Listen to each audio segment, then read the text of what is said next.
Donc nous sommes venus pour regarder un espace sur lequel nous allons produire le manioc et un peu de maraîchère pour nourrir les patients tuberculeux. Et du coup, nous sommes en train d'inspecter un peu les lieux pour voir les endroits propices. Là, nous sommes en train de descendre parce qu'on nous a fait part qu'il y a un ruisseau qui circule ici en bas. Nous allons descendre un peu et regarder si le débit est important pour pouvoir faire le maraîchère. Donc c'est juste ça pour le moment.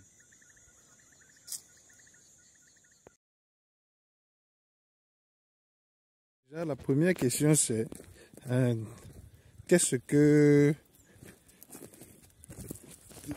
en combien de temps est-ce que vous allez pouvoir produire sur cette superficie-ci? Bon, ça va dépendre. On n'a pas encore statué sur la surface qu'il va falloir exploiter.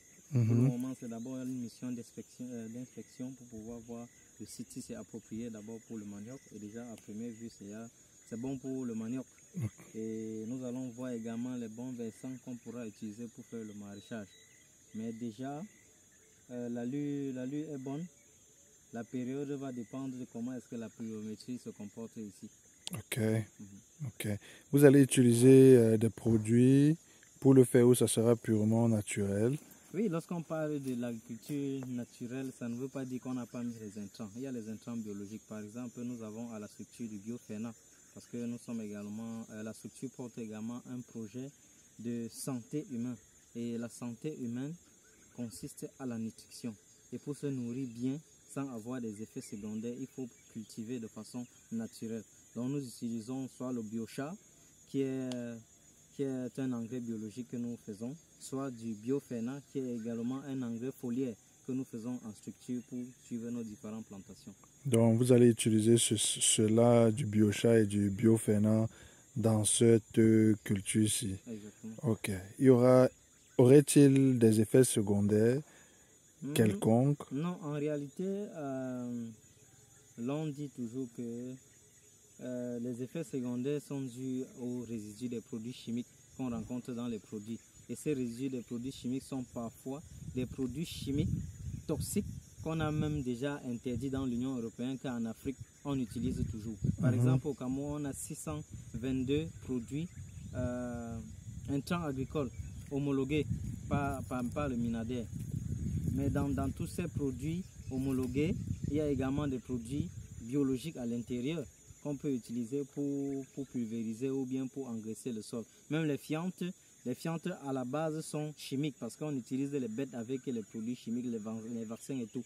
Ces résidus se retrouvent dans les fientes. Mais on peut retirer certaines quantités de toxines qui se retrouvent dans les fientes en utilisant du charbon. En utilisant du charbon, ça retire certaines toxicités. Et quand je vois là, il y a quand même les plantes fourragères ici qu'on peut utiliser pour faire des purins. Et c'est ces purins-là qui vont fertiliser le sol.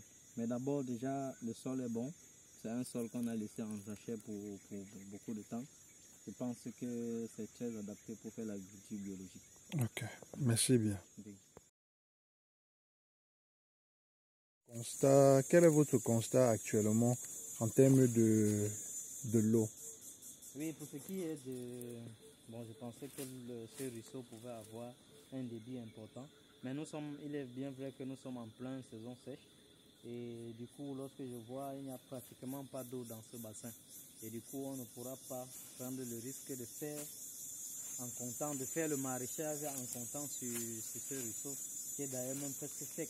Donc c'est juste un torrent qui passe régulièrement quand il y a des pluies. Donc du coup, on ne peut pas s'hasarder à utiliser ça pour lancer le maraîchage. Maintenant, qu'allez-vous faire? Quelle est votre solution pour pouvoir amener de l'eau et nourrir cette culture en eau? Bon, déjà, en eau, le maraîchage, c'est juste pour faire des cultures à toute saison. Mais je dis quoi, l'eau, c'est juste pour avoir la capacité de produire en toute saison. Là, la première possibilité, c'est produire uniquement en saison de pluie. La deuxième possibilité, c'est également faire un forage s'il y a les moyens pour le faire. On peut également faire un forage. Mais à part ces deux solutions, il n'y a plus autre solution selon moi. Okay. On fait les cultures qui vont prendre uniquement la saison des pluies. Et la saison sèche, on sait qu'on ne pourra pas faire les cultures. Ok. Et en saison sèche, peut-on utiliser le fourrage? Oui, en saison sèche, il faut bien avoir un bon débit. Même pratiquement 5 mètres cubes d'eau. À partir de 3 mètres cubes d'eau, on peut avoir 3 mètres cubes d'eau ou bien 5 mètres. Ça dépend de ce qu'il faut produire en fonction de l'espace. Oui, on creuse un bon fourrage avec un bon débit. On peut irriguer avec, soit on fait les systèmes tourniquets, soit on fait les gouttes à gouttes. Ça doit dépendre de quelle culture est-ce qu'on veut mettre sur place. Ok. Pour du manioc pour du manioc comme Oui. on veut. Non, je comprends. Pour le manioc c'est une culture qui n'a pas besoin de trop d'eau. Le manioc n'a pas de problème. On peut cultiver le manioc ici sans problème. Là, comme on peut utiliser des variétés de 6 mois, ou bien 7 mois, je veux dire quoi, parce qu'il y a des variétés de 6 mois, il y a des variétés de 12 mois, jusqu'à 18 mois également. Si on utilise les variétés de 6 mois ici, ça veut dire qu'on peut faire 2 campagnes par an. Donc après 6 mois, dès qu'on récolte, on retourne encore la terre et on remet les boutures. Ça sans problème. Parce que le manioc va bénéficier des peut-être 3 premiers mois de pluie et après ça pourrait continuer sans eau. Et l'autre... Et les maraîchers, on ne peut pas faire les maraîchers s'il n'y a pas d'eau. Parce que ce soit légumes ou bien piments, les piments ou bien les légumes ont besoin de l'eau pour pouvoir produire, ou bien les aubergines et tout ça. Ok. Donc là, la seule possibilité qu'on a ici, c'est soit un forage ou bien cultiver uniquement en saison de pluie pour les maraîchers. Mais pour le manioc, ça ne dérange pas. Vous allez recommander quelle des deux? Saison de pluie uniquement ou forage? S'il y a les moyens, on peut faire le forage pour travailler. Mais pour des campagnes agricoles qu'on vient de débuter, moi j'hésite parfois de faire des dépenses que je dirais pas très utiles pour le moment. C'est juste faire des premières productions et voir la rentabilité avant de faire un investissement dans l'irrigation et autres. Ok, merci bien. Ouais, déjà après votre première inspection du site, que pensez-vous de la terre? Oui, la terre est pratiquement une bonne terre avec une bonne couche de terre arabe qui est pratiquement très bien pour l'agriculture. Et en regardant un peu la poussée de certaines cultures de l'autre côté, comment on a semé, je pense que le sol est assez très fertile. Parce qu'en regardant les cultures de proximité, on peut savoir si le sol environnement est bien ou pas. Mais quand on voit les cultures, que ce soit le tournesol qu'on a vu là-bas et tout, ça prouve que le sol est bien et ça peut avoir un très bon rendement. Il y a juste le penchant qui a un versant, mais ce n'est pas toujours un grand problème. Le sol est déjà propice pour faire la culture du manioc. Ok. Et en combien de temps va-t-il falloir renourrir le sol? Parce que j'ai vu, il y a eu des cas de feuilles mortes et de plantations qui mouraient après un certain nombre d'années d'exploitation.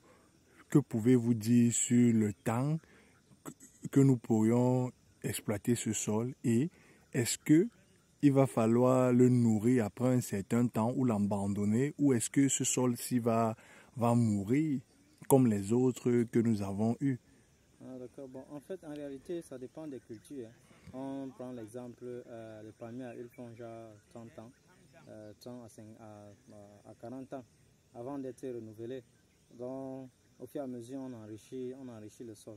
Et en ce qui concerne le manioc, ce sont des cultures saisonnières, c'est-à-dire qu'on les renouvelle à tout moment. Quand on renouvelle une culture, automatiquement, il va falloir amender le sol pour pouvoir avoir un peu ou bien avoir le même rendement que précédent ou bien plus que ça. C'est l'amendement qui détermine. Même chose pour un être humain. Ce n'est pas parce qu'on a mangé aujourd'hui, on court peut-être 30 km qu'on ne doit plus manger parce qu'on va se dire qu'on avait déjà mangé. Donc du coup, s'il faut encore avoir les mêmes forces ou bien les mêmes énergies, il faut encore se charger. C'est la même chose pour le sol. Mais déjà pour le moment, simple de fiente, ça peut aller ici. Même avec les fientes, on peut travailler ici sans problème. Dans le sol n'aurait plus besoin d'être chargé constamment. Bon, ça va dépendre. Il y a également les nématodes qu'il ne faut pas perdre de vue. Les nématodes peuvent ronger les plantes, ce sont les insectes, mais il y a beaucoup de techniques qu'on peut utiliser pour chasser les nématodes tels que les purins de cendre. Et ici, on a le bois partout, on peut bien avoir de la cendre. Dans l'agriculture biologique, on utilise la nature pour avoir des solutions à tous les problèmes qu'on rencontre dans la plantation. Et ici, il y a le bois, on peut bien faire de la cendre et on macère. On fait des purins avec pour chasser les nématodes. Il y a le Nîmes, on peut utiliser l'huile de Nîmes pour chasser les insectes. Donc, tout dans l'agriculture, c'est voir comment ça se comporte. Cultiver petit, voir comment ça grandit, ça se comporte et on trouve des solutions au fur et à mesure afin de lancer en grande quantité. Donc, c'est cette solution que vous allez utiliser ici. Exact. Pour vous rassurer que la culture soit bien faite. Exactement. Ok, merci. Et voir si le sol est propice pour la culture de ce qu'on voulait faire, c'est-à-dire manioc et le maraîcher. D'accord. Et en deux, on est allé au ruisseau pour voir si le débit est important pour pouvoir faire la culture en toute saison. Déjà en bas, le ruisseau est pratiquement sec. Donc ça veut dire qu'on ne pourra pas faire du maraîcher en saison sèche. Et la deuxième proposition était soit le ruisseau, soit faire un forage. Mais déjà pour des investissements qu'on n'est pas encore très sûr, on est encore en phase d'essai.